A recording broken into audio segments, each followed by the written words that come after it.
প্রিয় দর্শক, আপনাদের সবাইকে আমন্ত্রণ জানাচ্ছি এটি নিউজের প্রতিদিনের আয়োজন পলিটিক্স প্লাস দেখার জন্য। কালকে হাইকোর্টে একটি রায় হয়েছে যেটি আসলে বাংলাদেশের ভবিষ্যতে একটি বড় উদাহরণ হয়ে থাকতে পারে। বাংলাদেশে প্রতিদিনই সড়ক দুর্ঘটনায় মানুষের মৃত্যুর খবর আমরা পত্রিকায় দেখি, কিন্তু সেই খবরগুলো সেই পরিবারের জন্য হয়তো অনেক বড় বেদনা নিয়ে আসে, কিন্তু আমরা সামগ্রিকভাবে আমরা দুদিন পরেই হয়তো ভুলে যাই। কিন্তু একটি সড়ক দুর্ঘটনায় একজন মানুষের মৃত্যু একটি পরিবারকে অচল করে দিতে পারে। আত্মীয় স্বজনরা সারা জীবন সেই দুঃখ বয়ে বেড়ান।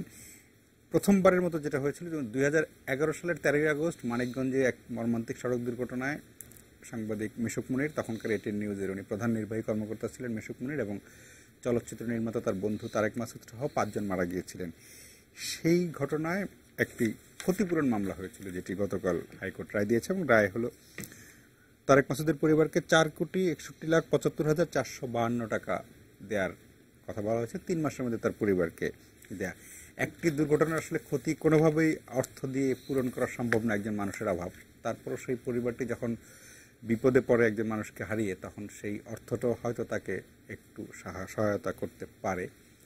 কিন্তু মূল চেষ্টাটা হতে হবে আসলে দুর্ঘটনা যাতে না ঘটে, সেটা কীভাবে বন্ধ করা যায় সেটা নিয়ে আলোচনাটা বেশি করে করা উচিত। তারপরও যারা দুর্ঘটনার জন্য দায়ী, মানে খারাপ বাস, খারাপ চালক, এরকম যারা দায়ী, তাদেরকে নিবৃত্ত করার জন্য এরকমের বড় অঙ্কের জরিমানা হয়তো তাদেরকে কিছুটা ঠেকিয়ে রাখতে পারে। আমরা আজকে এই বিষয়গুলো নিয়ে কথা বলবো। আমাদের স্টুডিওতে 2 জন অতিথিকে পেয়েছি অ্যাডভোকেট মঞ্জিল মোর্শেদ।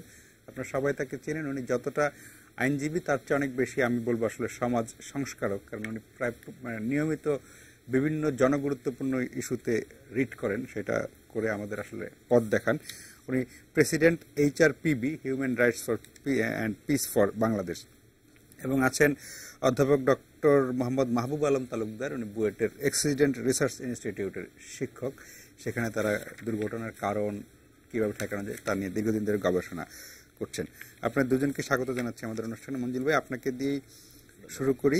যে কালকের যে রায়ের গুরুত্বটা একটু যদি আপনার কাছ থেকে বুঝি। আমরা বুঝি যে এটা একটা বড় উদাহরণ বটে, কিন্তু আসলে এটার ইমপ্লিকেশনটা কি হবে ভবিষ্যতে? জি, ধন্যবাদ আপনাকে। দেখুন, আমাদের সড়ক দুর্ঘটনার বিষয়ে যে আলোচনা হচ্ছে, সেখানে কিন্তু এই একটি আইন আছে যে সড়ক দুর্ঘটনা সামগ্রিকভাবে সড়কের বিভিন্ন যান চলাচল নিয়ন্ত্রণ, এগুলো সব ব্যাপারেই যেটা আছে সেটা হলো মোটরযান আইন। সেই মোটরযান আইনে আপনার অনেকগুলো বিধান আছে, কিভাবে আপনার সড়কে গাড়ি চলাচল করবে, গাড়ির লাইসেন্স কিভাবে দেওয়া হবে। সবগুলোর উদ্দেশ্য কিন্তু একই, সেটা হলো যে যানবাহনটা যাতে নিরাপদ চলতে পারে। কারণ এর সঙ্গে সড়কে গাড়ি চলাচলের ক্ষেত্রে গাড়িতে প্যাসেঞ্জার থাকে, মানুষ থাকে, তারপরে রাস্তায় মানুষ থাকে, এদের নিরাপত্তার জন্য অনেকগুলো বিধান করা হয়েছে। এবং সেই বিধানের মধ্যে যে বিধানগুলো আছে সেখানে কিন্তু আপনার স্পষ্টভাবে বলা আছে যে যদি কোনো অ্যাক্সিডেন্ট হয়, অ্যাক্সিডেন্টের জন্য আপনার নেগলিজেন্স বা র্যাশ ড্রাইভিং, যে আপনার অনিয়ন্ত্রিতভাবে ড্রাইভিং যদি করা হয়, সেটা একটা ক্রিমিনাল অফেন্স। এবং তার মধ্যে সেখানে যদি কেউ অ্যাক্সিডেন্ট হয় বা কারো যদি কেউ মৃত্যুবরণ করে, সেক্ষেত্রে তার ওই আইন অনুযায়ী মামলা হয়। সাথে সাথে আরেকটি বিধানও আছে, সেটা হলো ক্ষতিপূরণের, যেটা আমাদের সেকশন 127 মানে 127 থেকে 135 এর মধ্যেই এই বিধানগুলো আছে, যে ক্ষতিপূরণটা কোথায় মামলা করতে হবে, মামলাটা কিভাবে পরিচালিত হবে এবং কি ধরনের মামলায় রায় হতে পারে, সেগুলো ওখানে বলা আছে। বেসিক্যালি এটা বলা হয় যে ক্লেম ট্রাইব্যুনাল, অর্থাৎ আমরা এটাকে ডিস্ট্রিক্ট জজের আদালতই বলি, কারণ এখানে ক্লেম ট্রাইব্যুনালটা ডিস্ট্রিক্ট জজই গঠন করেন। অর্থাৎ একটি দুর্ঘটনা হওয়ার সাথে সাথে ওই দুর্ঘটনার সঙ্গে যিনি ক্ষতিগ্রস্ত হয়েছেন তিনি মামলা করতে পারেন, অথবা যদি কেউ মৃত্যুবরণ করে থাকেন তার যে লিগ্যাল হেয়ার, তারা এই মামলাটা করতে পারেন দুর্ঘটনার সময় থেকে 6 মাসের মধ্যে। এবং যখনই এই আবেদনটা করবেন, তখনই ডিস্ট্রিক্ট জজ একটি আপনার ট্রাইব্যুনাল গঠন করবেন, ক্লেম ট্রাইব্যুনাল। সেই ক্লেম ট্রাইব্যুনালে যে আবেদনটি করা হবে সেটির উপরে তদন্ত করবেন, এবং এই বিচার কার্যটার জন্য ওখানে সিভিল প্রসিডিওর কোড, অর্থাৎ আমাদের যে দেওয়ানি আইনের বিধানটা, সেটা কার্যকরী হবে। অর্থাৎ সাক্ষী নেওয়ার জন্য প্রয়োজন হলে সাক্ষী নেবেন, সাক্ষী বা ডকুমেন্ট যদি হাজির করার প্রয়োজন হয় সেগুলো আদালত করবেন। তবে এই ক্লেম ট্রাইব্যুনালের যে বিধানটা, সেখানে আপনার আমাদের দেশে যে প্রচলিত অ্যাক্সিডেন্টগুলো হয়, এটা খুব কমই দেখেছি। যেমন আপনার এই মামলাগুলো হয় আর কি, শতকরা আমার মনে হয় 5টি মামলা ক্লেম ট্রাইব্যুনালে আসে না। নর্মালি ক্রিমিনাল কেসগুলো হয় যেখানে শাস্তির বিধান থাকে, সেখানে সেখানে ধরেন শাস্তি আগে তো ছিল 3 বছর, যেটাকে আমি জনস্বার্থে HRPBর পক্ষ থেকে হাইকোর্টে চ্যালেঞ্জ করেছিলাম, ওটা এখন 7 বছরের সাজা এই অ্যাক্সিডেন্টের জন্য। এরপরে এই ক্রাইম ট্রাইব্যুনালে যে মামলাটা এই দুর্ঘটনা সংক্রান্ত হয়েছিল, যেখানে তারেক মাসুদ এবং মিশুক মনিরের দুর্ঘটনার জন্য, সেখানে কিন্তু আপনার এই মামলাটা হয়েছিল কিন্তু আপনার ওই ক্লেম ট্রাইব্যুনালে। কিন্তু এখানে আমাদের সংবিধানে আর্টিকেল 110-এ একটা বিশেষ বিধান আছে যে এমন কোনো মামলা যদি নিম্ন আদালতে পেন্ডিং থাকে, কারণ নিম্ন আদালতের মামলাটা কিন্তু বিচার করতে একটু সময় লাগে, এবং সেখানে যদি কোনো জনগুরুত্বপূর্ণ বিষয় থাকে বা সংবিধানের যদি কোনো এমন কিছু ব্যাখ্যা জড়িত থাকে বা আইনের কোনো ব্যাখ্যা জড়িত থাকে, তাহলে পরে হাইকোর্টে যদি কেউ আবেদন করে তো ওই মামলাটা নিম্ন আদালত থেকে নিয়ে এসে হাইকোর্ট বিচার করতে পারে। এবং এখানেও ঠিক আর্টিকেল 110-ই একটা আবেদন করা হয়েছিল। সেই আবেদনের প্রেক্ষিতে মামলাটা কিন্তু মানিকগঞ্জ থেকে হাইকোর্টে নিয়ে আসা হয়েছিল এবং হাইকোর্টের বিচারপতি 2 জনের ডিভিশন বেঞ্চ এই বিচারটা করেছেন এবং বিচার করার ক্ষেত্রে তারা সাক্ষী নিয়েছেন, জেরা হয়েছে, ঠিক সিভিল কোর্টে যেভাবে সাক্ষী জেরা হয় সেইভাবে এগুলো সবগুলো হয়েছে। এবং সবগুলো হওয়ার পরে আলটিমেটলি গতকালকে রায়টা ঘোষণা করা হয়েছে এবং সেখানে আপনারা জানেন সবাই যে একটি অর্থ দণ্ড দেওয়া হয়েছে 4 কোটি 61,75,452 তার মধ্যে ড্রাইভারকে দেওয়া হয়েছে 30 লক্ষ টাকা, ইন্স্যুরেন্স কোম্পানি 80,000 টাকা, আর অন্য টাকাটা 3 মালিক মিলে টাকাটা দেওয়ার জন্য বলা হয়েছে। এটিও কিন্তু আবার ওই আইনেই কিন্তু বলা আছে যে কে কত পাবে। ইভেন যদি আপনার এটাও রায়তে এটাও বলা হয়েছে যে স্ত্রী কত পাবে, ছেলে কত পাবে। এটিও কিন্তু ওই যে আমাদের যে 127 থেকে 135-এর মধ্যে যে আইনের মধ্যে যে বিধানগুলো আছে সেখানে ওইটা বলা আছে যে আদালতই বলে দিবেন কে কত পাবেন, এবং সেখানে এই অনুসারে এই রায়টা দেওয়া হয়েছে। এখন এর মধ্যে আবার একটা আপিলের বিধান আছে, যেটা আপনার নিম্ন আদালতে যদি মামলাটা হতো সেখানে 90 দিনের জন্য আপিল করার বিধান আছে। এখানে হয়তো সেই প্রসিডিওরটা অ্যাপ্লাই করবে, কারণ এটা তো ওই আইনের অধীনেই বিচারটা হয়েছে। এখন আপিলটা হবে আপিল বিভাগে। এখন এখানে একটা আইনগত বিচার বিশ্লেষণ আসবে, কারণ আমরা যতটুকু জানি যে এই মামলায় কিন্তু অনেকগুলো লিগ্যাল কোশ্চেন রেজ করা হয়েছিল আসামি পক্ষ থেকে। সেটি হলো যে আসামি পক্ষ থেকে প্রথম কোশ্চেন করা হয়েছিল যে এই যে ক্লেম ট্রাইব্যুনালে যে মামলাটা করতে হয়, যে ফর্মে করতে হয়, সেই ফর্মটা সঠিকভাবে তারা ফিল আপ করে না উইদিন টাইম। এটা একটা কোশ্চেন রেজ করেছিল। আর একটা করেছিল যে এই যে আইনে মামলাটা করা হয়েছে, মানে মোটর ভেহিকলস অর্ডিন্যান্স, যে সময়টা করা হয়েছে এই সময় এই আপনার 7th অ্যামেন্ডমেন্টের জাজমেন্টের কারণে আমাদের আপিল বিভাগের যে রায়, সেই রায়ের কারণে এটা কার্যকরী থাকবে না, যেহেতু মার্শাল্লার সকল আইন কানুনকে বেআইনি ঘোষণা করেছিল। যদিও আদালত দুইটিরই জবাব দিয়েছেন, দুইটিরই জবাব দিয়ে সেখানে চূড়ান্তভাবে বলেছেন যে না, এটা এই আইনেই চলবে। এবং ওই যে আপনার ক্লেম ট্রাইব্যুনালে যে আবেদনটা করা হয়েছিল সেটাও সঠিকভাবে করা হয়েছিল, এগুলো করেই মামলার রায়টা দিয়েছে। এখন এই মামলার রায়টা আলটিমেটলি তো আপিল বিভাগে যাবে। আপিল বিভাগে চুলচেরা বিশ্লেষণের পরে যেটা হবে সেটিও আমাদের চূড়ান্ত বলে আমাদের মেনে নিতে হবে। এখানে একটি কথা কি আমার, সেটা হলো দেখেন, এই রায়ের মাধ্যমে, ক্ষতিপূরণের মাধ্যমে তো নিশ্চয়ই তাদের জীবন ফেরত পাওয়া যাবে না, কিন্তু অবশ্যই এই সমস্ত দুর্ঘটনা প্রতিরোধের জন্য কিন্তু শুধু অর্থদণ্ড না, এর সঙ্গে অনেক কিছু জড়িত আছে। সেই বিষয়গুলো কিন্তু আমাদের সকলের দৃষ্টি দেওয়া দরকার।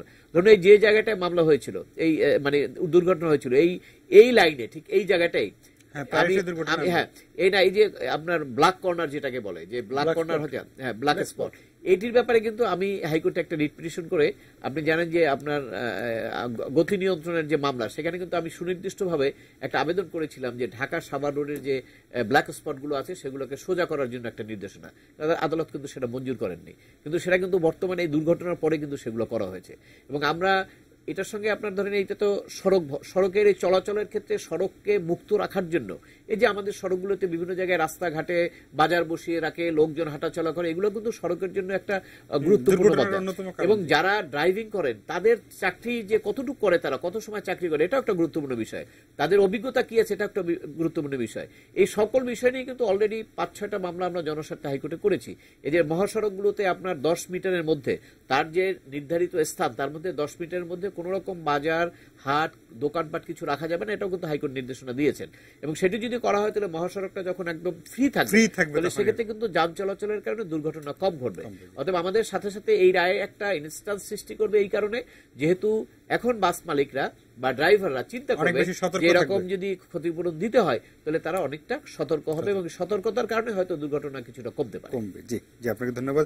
যারা মাহবুবুল আলম তালুকদার, আমি যেটা বললাম যে দুর্ঘটনা ঘটার পরে সেটা মামলা করে যত কোটি টাকাই ক্ষতিপূরণ পাওয়া যাক, ক্ষতি তো আসলে পূরণ হবে না, যার গেছে সে বুঝে যে আসলে কি গেছে। তো সেখানে আপনারা যে গবেষণা করছেন অনেকদিন ধরে, সেখানে এই দুর্ঘটনা একেবারে বন্ধ হয়ে যাবে সেটা কখনোই আসলে হয়তো সম্ভব না, কিন্তু কমিয়ে আনা কিছু কথা মঞ্জিল ভাই বলেছেন, কিছু পরামর্শ, সেগুলো নিয়ে হাজির করার রিটও আছে। আপনাদের গবেষণায় কি বলে কিভাবে কিছুটা কমিয়ে আনা রাখা যায়? মঞ্জুর ভাই যে কথা বললেন তার কথা থেকে আমি শুরু করি। উনি বলছেন যে ব্ল্যাক স্পট, আসলে এই রোডে ব্ল্যাক স্পটগুলি ট্রিটমেন্ট হওয়ার পর্যন্ত অ্যাক্সিডেন্ট অনেক কমে আসে, প্রায় 75%। এই ক্ষেত্রে রাস্তা কিন্তু দায়ী ছিল। যে জায়গায় অ্যাক্সিডেন্টটা ঘটলো এই জায়গায় কিন্তু বেসিক্যালি এমন একটা কোণা ছিল যে ওই দিকটা দেখা যায় না, এবং তাই না, এনে বিলবোর্ড বিভিন্ন ধরনের প্রবলেম ছিল এই জায়গাটার মধ্যে। আসলে বৃষ্টিতে এটার জন্য প্রতিবন্ধকতা যে ছিল। দায়ী ছিল তা কিন্তু শনাক্ত করা হয় নাই, মানে আমার দৃষ্টিকোণ থেকে, যে আসলে এই যে মামলাটা নিঃসন্দেহে কিন্তু একটা মাইল ফলক।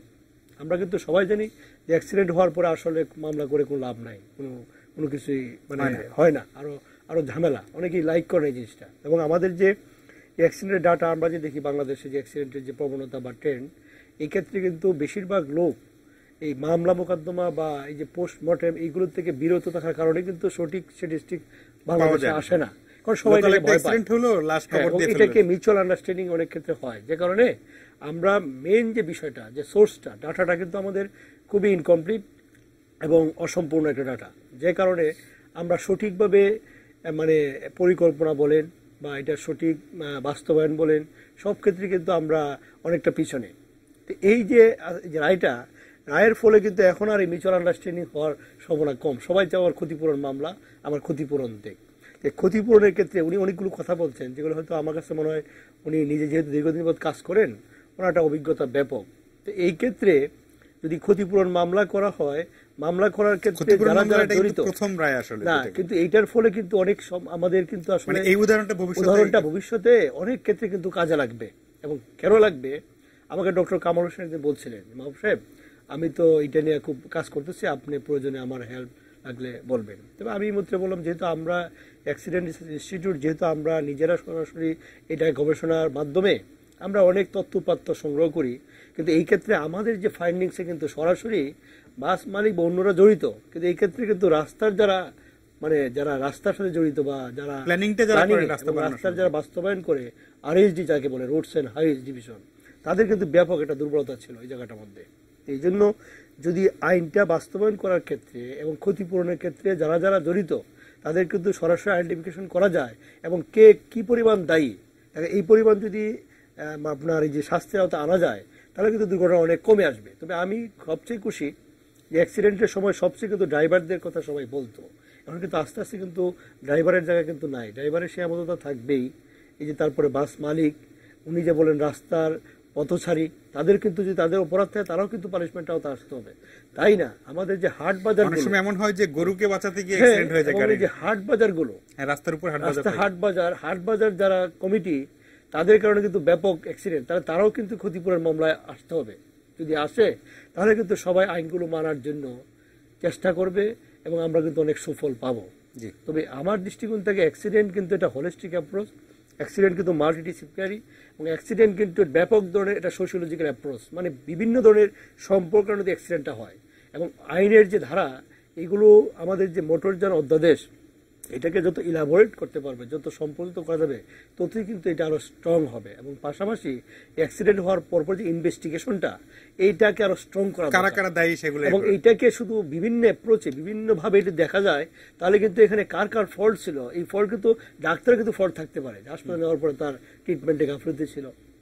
এবং এই যে আমার মনে হয় যে ড্রাইভার যারা সাধারণত যারা ভিআইপিদের গাড়ি চালায়, তারা কিন্তু আসলে তারাও ভিআইপি ড্রাইভার, তারা কিন্তু মানতে চায় না এমপির গাড়ি চালাবে, সে কিন্তু এমপির মতোই মনে করে।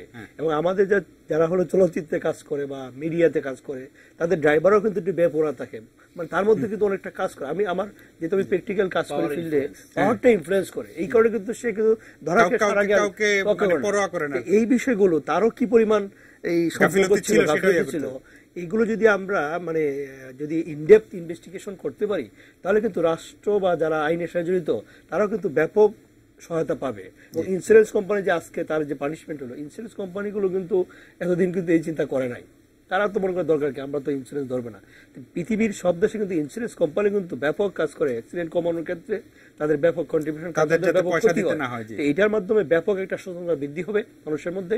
এবং আমরা ভবিষ্যতে যেন এইগুলোর প্রতিফলন যদি বারবার ঘটে, তার আলটিমেট কিন্তু অ্যাক্সিডেন্ট কমতে পারে, এবং রেকর্ডটাও কিন্তু আমরা স্ট্যান্ডার্ড স্ট্যাটিস্টিক্সটা পাবো, যার মাধ্যমে আমরা সঠিক তথ্যের মাধ্যমে আমরা সঠিক পরিকল্পনার মাধ্যমে সমাধানের পথ খুঁজে পাওয়া বুঝতে যাবে। পারবো, সেটা নিয়ে আমি কথা বলবো। আমরা ছোট্ট বিরতি যাচ্ছি, বিরতির পর আবার আলোচনায় ফিরবো। প্রিয় দর্শক, আশা করি সঙ্গেই থাকবেন।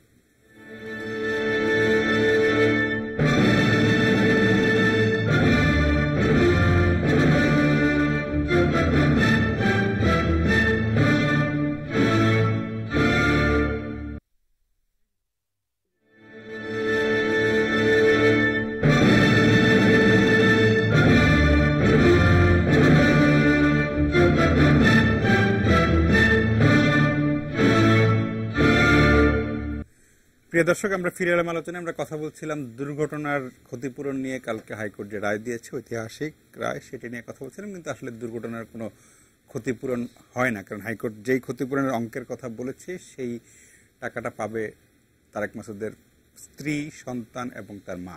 কিন্তু তারেক মাসুদের মৃত্যুতে আসলে জাতির অনেক বড় ক্ষতি হয়েছে, সেই ক্ষতিতে আসলে কোনোভাবেই কোনো কিছু দিয়েই পূরণ করা সম্ভব না। আর একজন দর্শক ফোনে আছেন, ফোনটি নিয়ে আমি আলোচনায় ফিরছি। প্রিয় দর্শক, আপনার নাম বলে পরিচয় দিয়ে প্রশ্নটি করুন। আসসালামু আলাইকুম। জি, ওয়ালাইকুম আসসালাম। খসরু বলছিলাম, কাউখালী থেকে। জি খসরু ভাই বলেন। যে আমার প্রশ্ন হলো, উচ্চ আদালত এই দুর্ঘটনার যে ক্ষতিপূরণের রায়টি দিলেন, এই রায়ের মধ্যে দিয়ে কি সড়ক দুর্ঘটনা রোধ, সড়কের পরিবহন সেক্টরের নৈরাজ্য, নানা বিষয় কিন্তু জড়িয়ে আছে। সেক্ষেত্রে আমার মূল প্রশ্ন হলো যে উচ্চ আদালতের এই রায়ের প্রভাব বা এই রায়ের পরিপ্রেক্ষিতে কি বার্তা বয়ে আনে সড়ক পরিবহনের জন্য, এবং এই রায়ের পরিপ্রেক্ষিতে সড়ক দুর্ঘটনা কি কমে আসবে বলে আপনারা কি মনে করেন? জি খসরু ভাই, আপনাকে ধন্যবাদ। মঞ্জিল ভাই, ওনার প্রশ্নটা তো থাকলোই, সাথে আমার একটা ছোট্ট কৌতূহলটা হলো যে রায় দেওয়া হয়েছে তাতে জরিমানা দিবেন 80,000 টাকা দিবে ইন্স্যুরেন্স কোম্পানি, 4,30,85,452 টাকা দিবে 3 মালিক মিলে, আর বাস চালককে দিতে হবে 30 লাখ টাকা। আমি যদি বাস্তবতা বিবেচনা করি, আমি জানি যে সেই বাস চালক দোষী, দায়ী, তার জন্য আপনি তার অপরাধের জন্য ফাঁসি দিতে পারেন, যাবজ্জীবন মৃত্যু কারাদণ্ড দিতে পারেন। একটা মামলায় তো তার যাবজ্জীবন হয়েছে, অলরেডি হচ্ছে। কিন্তু 30 লাখ টাকা আসলে দেওয়ার মতো আর্থিক সামর্থ্য তার আছে কিনা আমার খুবই সন্দেহ আছে। ফলে এই মামলাটা তো আসলে মানে এই রায়টা বাস্তবায়নযোগ্য কিনা সেটা নিয়ে আমার সন্দেহ আছে। প্রশ্নটা এই জন্য কিন্তু ওই প্রশ্নটা এসছে, ধরেন আমি তো প্রথমেই কিন্তু বলে নিয়েছি যে এই রায়টা আপিল বিভাগে যাওয়ার পরে চুলচেরা বিশ্লেষণ। আপনি যে কথাটা বলেছেন এটি নিশ্চয়ই আবার আপিল বিভাগে যারা বিচার করবেন তাদের মনেও আসবে যে একজন ড্রাইভারের পক্ষে টাকাটা দেওয়া সম্ভব কিনা। যদি সম্ভব না হয় তো অপরাধের মাত্রা বিবেচনায় হয়তো অঙ্কটা ঠিক আছে, সেক্ষেত্রে আপনার এইটা আমরা মনে করি যে বেসিক্যালি যিনি আবেদনটি করেছেন ক্লেম ট্রাইব্যুনালে, তার আবেদনের মধ্যে তো কোনো আপনার নাই, অস্বচ্ছতা না, তার আবেদন একদম পুরোপুরি রাইট আছে, দাবির ভিত্তি আছে। টাকাটা কিভাবে দিবে এইগুলো নির্ধারণ করার জন্য যথাযথভাবে নির্ধারণ করবেন আদালত। তো সেখানে একটি আদালতের যে রায় হয়েছে সেখানে যদি কোনো পরিবর্তন আনতে হয় সেটা নিশ্চয়ই আপিল বিভাগ সেভাবে দেখবেন। কারণ হলো যে যার ক্ষমতা নাই টাকা দেওয়ার, তাকে যদি আপনার টাকা দেওয়ার জন্য বলা হয় তো সে টাকাটা তো আলটিমেটলি আসবে না। এটা হলো বাস্তবতা। এই কারণে আমার এই প্রশ্ন হলো যে 25 বছর আগে এরকম একটি ঘটনা ঘটেছিল। দৈনিক সংবাদের বার্তা সম্পাদক মোজাম্মেল হোসেন মন্টু মারা গিয়েছেন সড়ক দুর্ঘটনা, এবং সেটা পেপসি কোলার বিরুদ্ধে একটা রায় ছিল। সেটাও ছিল 1,71,47,000 টাকা ক্ষতিপূরণের চূড়ান্ত রায় ছিল, কিন্তু 25 বছর সেই ক্ষতিপূরণের টাকা কিন্তু পায় নাই। ওই চূড়ান্ত রায়টা কিন্তু আপনার 25 বছর আগের না, চূড়ান্ত রায়টা ঘটনাটা 25 বছর আগে, কিন্তু চূড়ান্ত রায়টা হয়েছে সম্ভবত আপনার 1-2 বছর আগে আর কি।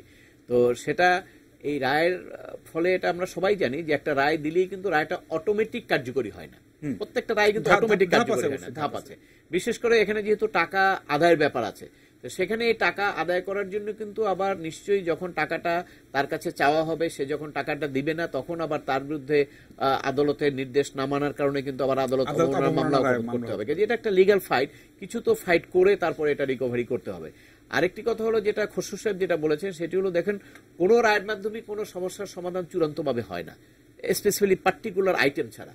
নর্মালি আমাদের সমাজে এই যে সড়ক দুর্ঘটনা বলেন বা রোড ম্যানেজমেন্টের মধ্যে যত রকমের বিভিন্ন সমস্যা আছে, এগুলো শুধু রায় দিয়ে হবে না, এটার সঙ্গে অনেক কিছু জড়িত, সামাজিক আমাদের অ্যাওয়ারনেসের ব্যাপার আছে, যারা ব্যবসা করে তাদের মেন্টালিটি চেঞ্জের ব্যাপার আছে, তারপরে যারা গাড়ি চালান তাদের ট্রেনিং এর ব্যাপার আছে, তাদের সার্ভিস রুলসটা ঠিকমতো অ্যাপ্লাই করার ব্যাপার আছে, সবকিছু মিলিয়ে করতে হবে। ট্রেনিং ব্যাপারটা হলো যেমন যে ধরেন একজন ড্রাইভার খুবই দক্ষ, কিন্তু সে যদি দিনে 18 ঘন্টা গাড়ি চালায়, হ্যাঁ সে তো পারবে না। আপনি দেখেন নাইট কোচগুলোর দুর্ঘটনা কিন্তু প্রায় দেখবেন সকালবেলা হয় এবং ক্লান্ত থাকে, সে করে। এবং এখানে কিন্তু লেবার লতে কিন্তু বলাই আছে যে একটা লোককে 8 ঘন্টার বেশি কাজ করানো যাবে না। এটা আমাদের ওই আমরা যে 3 বছরের সাজাটা চ্যালেঞ্জ করেছিলাম সেখানে কিন্তু আবার একটি আপনার কন্টেস্ট করা হয়েছিল সরকারের পক্ষ থেকে, সেখানে কিন্তু এরকম কথা এসেছিল যে একটা লেবারকে যদি 8 ঘন্টা ডিউটি দেওয়া হয় তাহলে কিন্তু সেটা এই দুর্ঘটনার জন্য কমার জন্য অনেক সুবিধা হয়। এর কিন্তু অনেকগুলো, ওনারা যেহেতু গবেষণা করেন ওনারাও জানেন, অনেকগুলো রিকমেন্ডেশন সরকারের কাছে আছে। সিম্পলি একটা জিনিস দেখেন, এই 15 বছর আগেও এই আমাদের গাবতলী ব্রিজ থেকে জাহাঙ্গীরনগর ইউনিভার্সিটি এখানে যখন ডিভাইডার ছিল না সেখানে কত দুর্ঘটনা হতো, ডিভাইডার হওয়ার পরে সে দুর্ঘটনা কমে গেছে, কিন্তু এটা ওনাদের বিশ্লেষণী আমরা পেয়েছি। তো এখন এই জায়গাটুকুলো হতে হলে যে দুর্ঘটনা কমাতে হলে যে যে সাজেশনগুলো আসে সেগুলো তো ইমপ্লিমেন্ট করতে হবে, ইমপ্লিমেন্ট না করলে তো হবে না। এই যে ধরেন মহাসড়ককে যানমুক্ত রাখা 22 দফার নির্দেশনা দিয়েছে আদালত, যেখানে সড়ক ভবন এটার উপর কাজ করছে, কিন্তু এটা কাজ করতে গেলে প্রত্যেকটা এলাকার, সেখানে আমরা একটা রিপোর্টে দেখেছি যে সংশ্লিষ্ট জেলার জাতীয় সংসদ সদস্যরা এখানে বাধা দিচ্ছেন, কারণ তার এলাকার মধ্যে তার দোকানপাট আছে, ভোট আছে, আছে। এই জায়গাগুলোতে সবাইকে সচেতন হবে। আপনি যদি একটা জিনিস বন্ধ করতে চান আইন অনুযায়ী সেটাকে যা যা করতে হবে সেটার ব্যাপারে জাতীয় সংসদ সদস্য বলেন, ব্যবসায়ী বলেন, রিক্সাওয়ালা বলেন, সবাইকে সেখানে সহযোগিতা করতে হবে।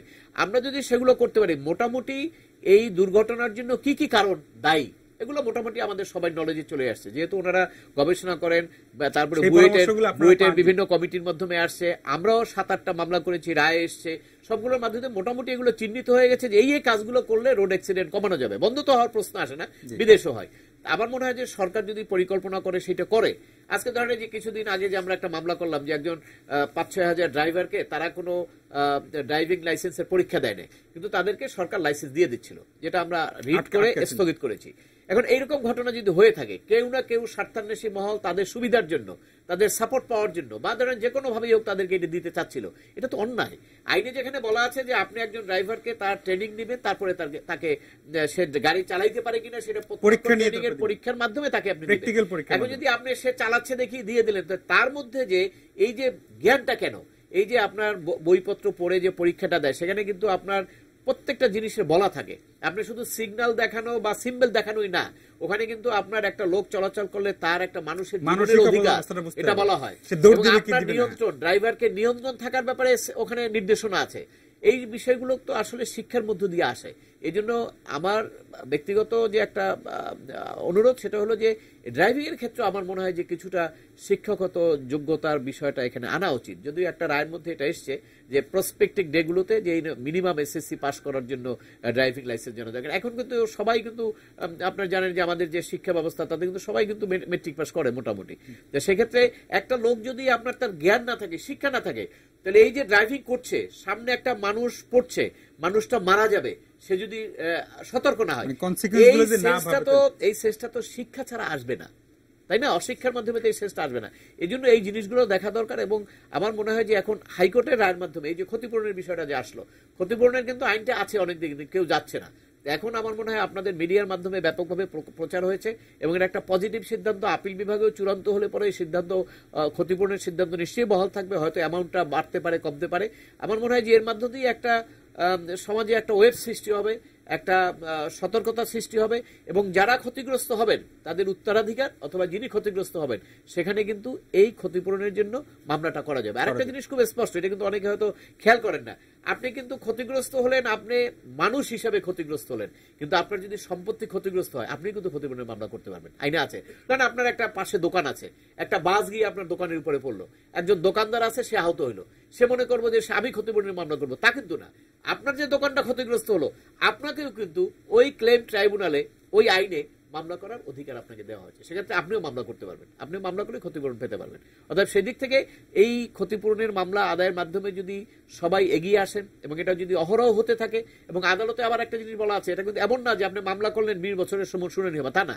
এখানে কিন্তু বলা আছে যে আদালত বিবেচনা করবেন সামারি ট্রায়াল, সুনির্দিষ্টভাবে বলা আছে সামারি ট্রায়াল করবেন। সামারি ট্রায়াল মানে একটা অল্প সময়ের মধ্যে, তো সেক্ষেত্রে তো আদালতে গেলে আপনি এটা না, এই মামলাটা যদি আরো বেশি প্র্যাকটিস হয় তাহলে আমার মনে হয় যে অবশ্যই এই হ্যাঁ বেশি প্র্যাকটিস। এখানে একটু সমস্যা হলো, সবাই তো আর আপনার এই আর্টিকেল 110 অ্যাপ্লাই করতে পারবে না, এই জায়গাটা তো আমাদের নিম্ন আদালতে করতে হবে, কারণ এখানে জনগুরুত্বপূর্ণ বিশেষ বিবেচনায় এই মামলাটা হাইকোর্টে ট্রান্সফার করে বিচার করা হয়েছে, কিন্তু একজন সাধারণ মানুষ বললে তো সেইখানে তো হাইকোর্টে সেটা নিশ্চয়ই নিম্ন আদালতে হলে সেক্ষেত্রে তো ওই যে সামারি ট্রায়ালের মধ্যে স্বল্প সময়ের মধ্যে বিচারটা হবে, সেক্ষেত্রে সে প্রতিকার পাবে। জি জি, জনাব মাহবুবুল আলম তালুকদার, আপনি বিরতির আগে কিছু কারণের কথা বলছিলেন, সেই মানে কারণগুলো দূর করে, যেমন আপনার ওই যে যেমন যে ঢাকা আরিচা মহাসড়ক অনেক ঠিক হয়েছে, বা ধরেন সম্প্রতি ধরেন ঢাকা চট্টগ্রাম হাইওয়ে এখন 4 লেন হয়েছে, ডিভাইডার হয়েছে, অনেক কমে গেছে, ঢাকা ময়মনসিংহ অনেক কমে গেছে।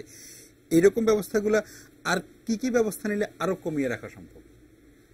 এটা তো ফিজিক্যাল বিষয়, মানে যেটা আসলো যে ফিজিক্যাল আসলে অ্যাক্সিডেন্ট দূর করার জন্য শুধু ফিজিক্যালটাই ইম্পর্টেন্ট না, পাশাপাশি একটা উপাদান এটা মাত্র, একটা উপাদান, পাশাপাশি বিহেভিয়ারাল চেঞ্জ কমিউনিকেশন, যেটা বিহেভিয়ার চেঞ্জ করা আগ পর্যন্ত কিন্তু আসলে অ্যাক্সিডেন্ট কমবে না। এখন এইখানে যেটা হলো, আপনি যদি অ্যাক্সিডেন্ট কমাইতে চান তাহলে আসলে অনেকগুলো কথা উনি বললেন, আমি খুব খেয়াল করলাম কথাগুলো। আসলে উনি বলছেন যে যদি বাসটা যদি দোকানে যায়, দোকানটা যদি আবার অবৈধ জায়গায় থাকে, যেটা মানে রাস্তার মধ্যে, দোকানদারও কিন্তু ক্ষতিপূরণের মধ্যে চলে আসার কথা, কারণ এক দোকানদার কিন্তু দায়ী রাস্তার পাশে দোকানটা রেখেছিল বলে অ্যাক্সিডেন্ট ঘটলো। এই ক্ষেত্রে যদি আমরা যদি চুলচেরা বিশ্লেষণ করতে পারি, এবং আমি যেটা বলবো, আমাদের যতগুলো দুর্ঘটনা ঘটে, দুর্ঘটনাগুলো কিন্তু কোনো দুর্ঘটনাকেই আমরা বিচার বিশ্লেষণ ঠিকভাবে করতে পারি না। এবং আমরা যেটা করি সাধারণত, একটা অ্যাক্সিডেন্ট হওয়ার পরেই কিন্তু যাদের একটা কমিটি তৈরি করা হয়, আমি বলি এটা আসলে আই ওয়াশ, এটা হবে না, উত্তেজনাটা একটু কমে না। আমি বলতে চাই যে এই যে উত্তেজনা কমাইলে তো আসলে কাজ হবে না। আমরা যদি সঠিকভাবে আমি যদি জানতে চাই, তাহলে যেটা হবে, এই কমিটির মাধ্যমে কোনোভাবেই করা যাবে না, কারণ যারা জড়িত কোনো তাদেরকে কমিটির মেম্বার করা হয়। মনে করেন একটা অ্যাক্সিডেন্ট হওয়ার পরে একজন বিআরটি এর লোক থাকে, পাশাপাশি থাকে একজন ডিসি অফিসের একজন কর্মকর্তা, পুলিশের একজন লোক, তাহলে আলটিমেট কিন্তু তাদের পক্ষে কিন্তু চুলচেরা বিশ্লেষণ করা সম্ভব না। আমাদের হবে যে অ্যাক্সিডেন্ট হওয়ার পরপর যদি ইনভেস্টিগেশন যদি স্ট্যান্ডার্ড হয়, এবং ইনভেস্টিগেশন যদি মাল্টি ডাইমেনশনে হয়, এবং এটার মাধ্যমে যে সমাধানটাও এখান থেকে আসবে আবার, এবং সমাধানটা যদি বাস্তবায়ন হয়, তাহলে কিন্তু অ্যাক্সিডেন্ট কমে আসবে। আমার কথা হলো এটাই, যে অ্যাক্সিডেন্ট যে বহুবিধ কারণগুলি যদি আমরা সমাধান করতে চাই, তাহলে বর্তমান প্রেক্ষাপটে প্রতিটা সমস্যাই সমাধান করার ক্ষেত্রে যার যার দুর্বলতা ছিল, এই দুর্বলতাগুলো আমাদের কাটানো হবে আস্তে আস্তে। কিন্তু আমাদের যেটা হয় কি, আমরা সব তাড়াহুড়া করতে আসলে কোনোটাই পাই না,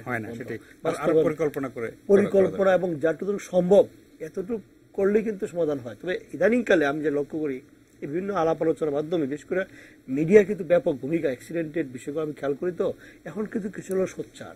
আমরা ব্ল্যাক স্পট নিয়ে কিন্তু গভর্নমেন্ট ব্যাপক কার্যক্রম, আমরা কিন্তু অলরেডি বুয়েট থেকে ব্যাপক একটা প্রজেক্টের জন্য গভর্নমেন্টকে আমরা বলছি যে আমরা ব্ল্যাক স্পট ট্রিটমেন্ট করতে চাই, তাহলে অনেক দুর্ঘটনা কমে যাবে। কিন্তু পাশাপাশি কিন্তু মানে প্রধানমন্ত্রী কিন্তু একটা পদক্ষেপ নিয়েছেন, 1 লক্ষ ড্রাইভারকে প্রশিক্ষণ দেওয়া 4 মাসের জন্য। এইভাবে যদি শুধু প্রধানমন্ত্রী পদক্ষেপ নিয়ে বসে থাকলে হবে না, বরং পাশাপাশি সবাইকে যদি উদ্যোগী হয়, এবং পাশাপাশি আইনগুলো যদি সঠিক বাস্তবায়ন হয়। কারণ আমরা এই যে একটু আগে বললেন যে একজন ড্রাইভার 8 ঘন্টা গাড়ি চালাতে পারবে না, 5 ঘন্টার, এইগুলো তো আসলে কেউ মানে না। এই যে ফিজিক্যাল ব্যাপার, সেটা আসলে 18 ঘন্টা গাড়ি চালালে কিন্তু না, এ তো চলে। এই যে সামান্য যে আইনের যে ব্যর্থতা, একটা যদি কমার্শিয়াল গাড়ি চালায় একজন ড্রাইভার, ফিটনেসের সময় বারবার উল্লেখ করা আছে যে তাকে অবশ্যই 2 জন ড্রাইভার থাকতে হবে। আজ পর্যন্ত আপনি কোন গাড়িতে 2 জন ড্রাইভার থাকে? মানে জাস্ট একটা উদাহরণ। জি, আমরা আরেকটা বিরতিতে যাব, বিরতির পরে আর একটু শুনবো আপনার কাছ থেকে। খুব বেশি সময় হয়তো পাবো না, প্রিয় দর্শক, আশা করি ফিরে এসে আপনাদের সঙ্গেই পাবো।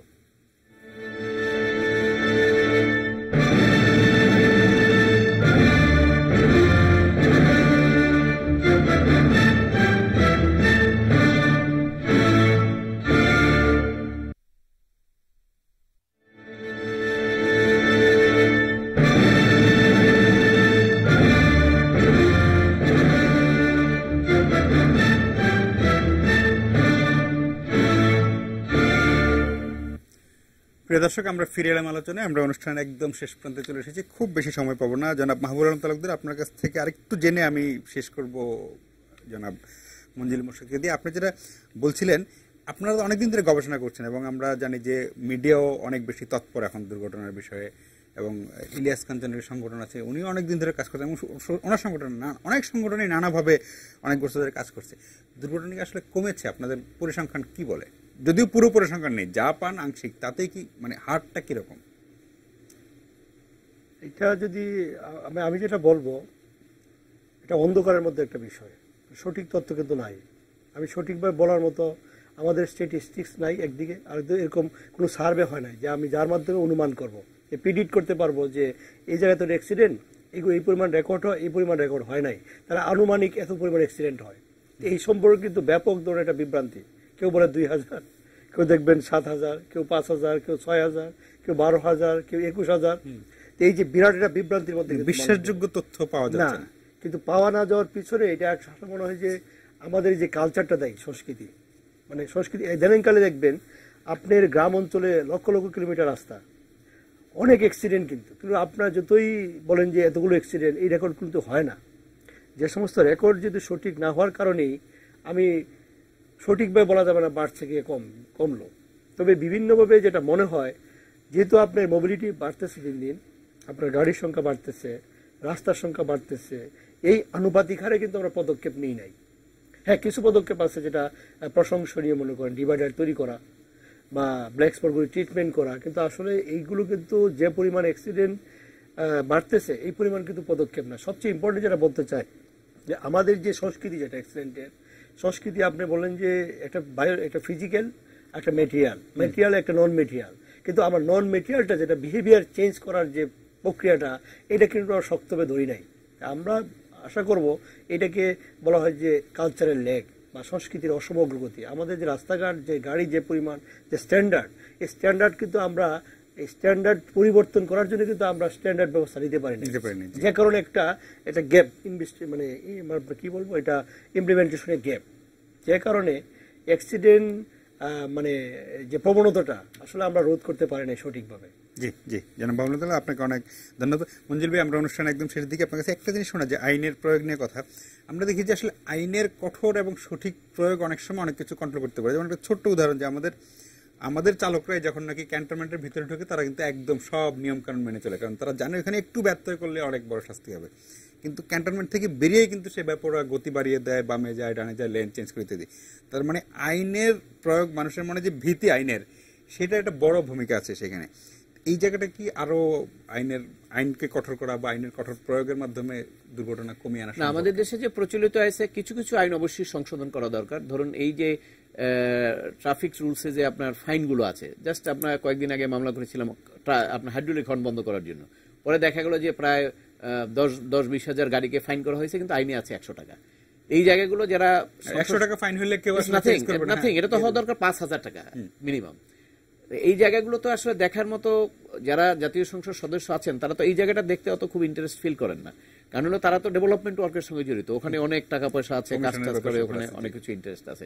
কিন্তু এই আইনগুলোকে সূক্ষ্মভাবে দেখার জন্য আসলে যদি কেউ কাজ করতো, তাহলে কিন্তু এটা এইভাবে হয় না। আজকে ধরেন এই যে ট্রাফিক রুলসের জন্য আমরা যেটা বলি, মহাসড়কের এই যে যানগুলো চলাচল করে, সেই যানগুলোর মধ্যে কতটা যান ভালো আছে বলেন? আমি ধরেন এখানে আমি কথা বলছি, আমি যদি অসুস্থ থাকি, আমি কি এখানে এসে কথা বলতে পারবো? ইম্পসিবল। যে গাড়িগুলো মহাসড়কে চলাচল করছে, রাস্তায় চলাচল করছে, তার ফিটনেসটা কত দূর আছে, এটা তো দুর্ঘটনার একটা অন্যতম কারণ। আমার তো মনে হয় যে 60% গাড়িরই তো ফিটনেস তাই। এখন আসেন, এই ফিটনেসটা দেখার দায়িত্ব কার? ট্রাফিক পুলিশের। ট্রাফিক পুলিশ, তারপরে মহাসড়কের যে ট্রাফিক পুলিশ আছে, হাইওয়ে পুলিশ, তারা যদি তাদের দায়িত্বটা সঠিকভাবে পালন করে, 60% আপনার দুর্ঘটনা আমার মনে হয় এটা কমে যাবে, কারণ সব ইমপ্লিমেন্টেশন হবে। আমি জাস্ট সুন্দর কথা, এখানে আমরা যে গবেষণা ড্রাইভারদের উপরটা সার্ভে করি আমরা 2 বছর আগে, এখানে জিজ্ঞেস করা হয়েছিল যে আসলে এই যে আইনগুলো আছে আপনারা কি মানেন? ড্রাইভার বলছে আমরা তো সব মানতে চাই না। কেন? বলছে যারা আইনটা প্রয়োগ করে তাদেরকে আমরা তো ম্যানেজ করতে পারি, করতে পারি, তাহলে আমাদের আইন মানা দরকার। 95% ড্রাইভারের মতামত কিন্তু সেম। কারণ এই যে জিনিসটা, আমাদের যে সিস্টেমটা যে লস হয়েছে, এই কারণে কিন্তু আপনার দুর্ঘটনার এই অবস্থা। কারণ যাদের উপরে দায়িত্ব ছিল আপনার ফিটনেস গাড়ি চালানো, রাস্তার সঠিকভাবে চলছে কিনা, স্পিড কন্ট্রোল আছে কিনা, এই সবগুলো ড্রাইভার ঠিক মতো এগুলোর মধ্যে। আর সবচেয়ে হলো আমাদের কিছু কিছু অসাধু মালিক ব্যবসায়ী আছে, সকল ক্ষেত্রে, সকল ব্যবসার ক্ষেত্রে এই বিপত্তিটা হয়েছে। আপনার এই খাদ্য ব্যবসা বলেন, এখানেও কিছু অসাধু ব্যবসা আছে, ফরমালিন বিক্রি করে, বাজে জিনিস বিক্রি করে, আমাদের স্বাস্থ্যের জন্য ক্ষতিকর। এই আপনার পরিবহন ব্যবসার মধ্যে কিছু অসাধু ব্যবসায়ী আছে, তারা হলো আপনার কোনো টাকা খরচ করবে না, একজন ড্রাইভারকে দিয়ে 14 ঘন্টা ডিউটি করাবে, সে টাকা কিভাবে বেশি ইনকাম করবে। এই অসাধু ব্যবসায়ীদের হলো, তাদেরকে যদি রোধ করা না যায়, তাদের যদি থামানো না যায়, তাহলে এটা দূর করা খুব মুশকিল। আজকে ধরেন, আজকে রায় হওয়ার পরে আপনি কি কল্পনা করতে পারতেন 5 বছর আগে যে রায় হওয়ার পরে বাংলাদেশে কোনো গাড়ি টাড়ি চলবে? চলতো না কিন্তু কিন্তু এর আগে কিন্তু এই যখন যাবজ্জীবন হলো হ্যাঁ, তখন তখন কিন্তু ধর্মঘট ধর্ম- ডেকেছিল। আমি কিন্তু সেটা রিট পিটিশন করার পরে সাথে সাথে পরের দিন তারা ধর্মঘট প্রত্যাহার প্রত্যাহার করতে করছে, বাধ্য জি, হয়েছিল। জি, জি। অতএব প্রত্যেকটা জায়গায় যদি চেক অ্যান্ড ব্যালেন্স থাকে, আপনি যদি ধরেন জবাবদিহিতাটা নিশ্চিত করতে হবে। জবাবদিহিতা যদি নিশ্চিত করা যায় এবং সচেতনতা যদি বৃদ্ধি করা যায়, যার যার দায়িত্ব যদি সে সঠিকভাবে পালন করে, তাহলে পরে সড়ক দুর্ঘটনা নিয়ন্ত্রণ করাটা সহজ হবে। জি। আর একটা জিনিস হলো, শুধু আপনার আইন করেই যে সবকিছু করা যাবে তা না, প্রত্যেকটা জায়গায় যদি আপনার সিস্টেম এস্টাবলিশ করে, যেটা আপনি বললেন ক্যান্টনমেন্টের কথা, ক্যান্টনমেন্টে ঢোকার পরে ওই ড্রাইভারই যে এখানে সিগন্যাল মানে না, সে ওখানে মানে। কেন মানে? কারণ ওখানে যদি আপনার সিগন্যাল ব্রেক করেন, তাহলে ওখানে আপনার যে এমপি আছে, মিলিটারি পুলিশ, তার কাছ থেকে আপনি কোনো রেহাই পাবেন রেহাই পাবেন না, এবং সেটাই। ওই রেহাই না পাওয়ার কারণে ওইটা সে বুঝে যে আমি রেহাই পাবো না, এবং সেই কারণে আপনার এখানে যখন সিগন্যাল ব্রেক করবেন, ও জানে যে ট্রাফিক পুলিশরা হয়তো কিছু দিলে হয়তো রেহাই ম্যানেজ করা যাবে, যেটা উনি বললেন। বললেন। হ্যাঁ। অতএব সেই জায়গাটাও আমাদের নিশ্চিত করতে নিশ্চিত হবে। করতে হবে, জি। সমস্ত জায়গাগুলো নিশ্চিত করে আমাদের দেখতে হবে যে আমরা যাতে সবগুলো আইন সঠিকভাবে প্রয়োগ করি, এবং সড়ক দুর্ঘটনা তো অবশ্যই প্রতিরোধ করা দরকার, নইলে তো আমাদের জীবনের নিরাপত্তা জি থাকবে না। জি মঞ্জিল ভাই, আপনাকে অনেক ধন্যবাদ। আপনার দুজনকে ধন্যবাদ। প্রিয় দর্শক, আপনারাও ভালো থাকবেন, সাবধানে থাকবেন, নিরাপদে থাকবেন।